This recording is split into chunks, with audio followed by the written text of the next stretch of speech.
ikkinchisi даже o'sha narsa kasal bo'lgan sizga kelmadi, demak bu sizni rizqingiz emas.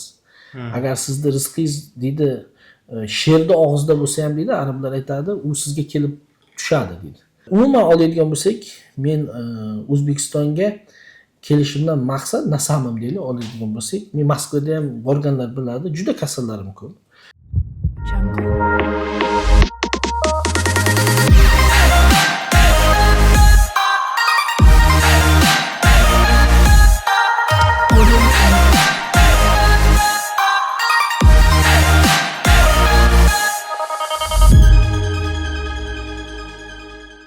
Erkin aka, mana bugun Toshkentdagi qabulisning oxirgi kuni.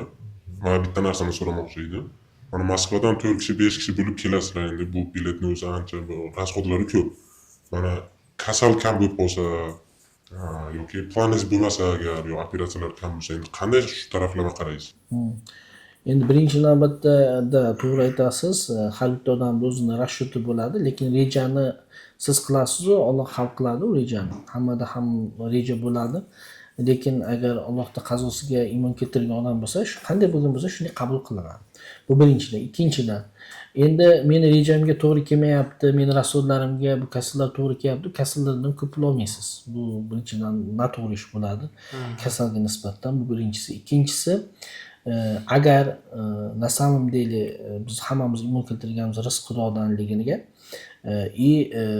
bu nima uchun kasallar kam bo'lyapti deb odam xafa bo'lmaslik kerak, ko'p o'ylamaslik kerak. Chunki kasallikni birinchi navbatda Xudo beradi. Agar odam, misol, doktor odam xohlasa, hamma kasal bo'lib, unga kasal ko'payib ketsa, bu noto'g'ri. Chunki bu odamlarga yaxshilikni istamayapti. Odamlarga yaxshilik istagan odam, demak, naborat xursand bo'lish kerakki, demak, odamlar sog'lom yashayapti.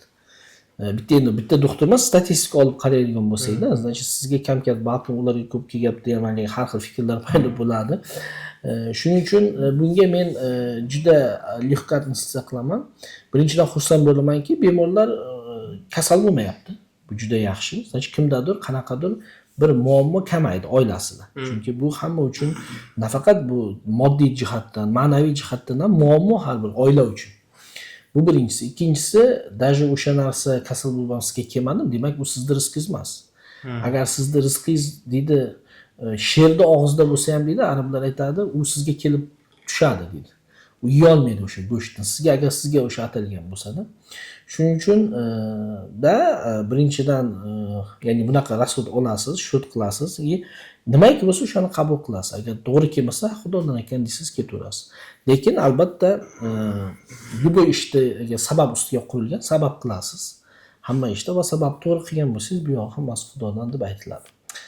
Umuman oladigan bo'lsak, men O'zbekistonga kelishimdan maqsad nasamim deydi, oladigan bo'lsak, men Moskvada ham borganlar biladi, juda kasallarim ko'p.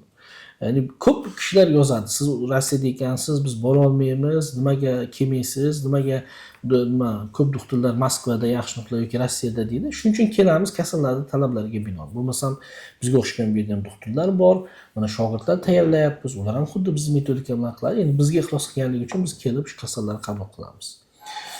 Shuning uchun birinchidan xursand bo'lamiz O'zbekistonga kelganimizda. Bu yerda baribir biz o'zimizning tilimizda gaplashamiz, odamlarni ko'ramiz, masjidlar ochiq, azonlar aytilyapti. Ya'ni biz o'zligimizni yo'qotmasligimiz uchun ham shu yerga kelamiz.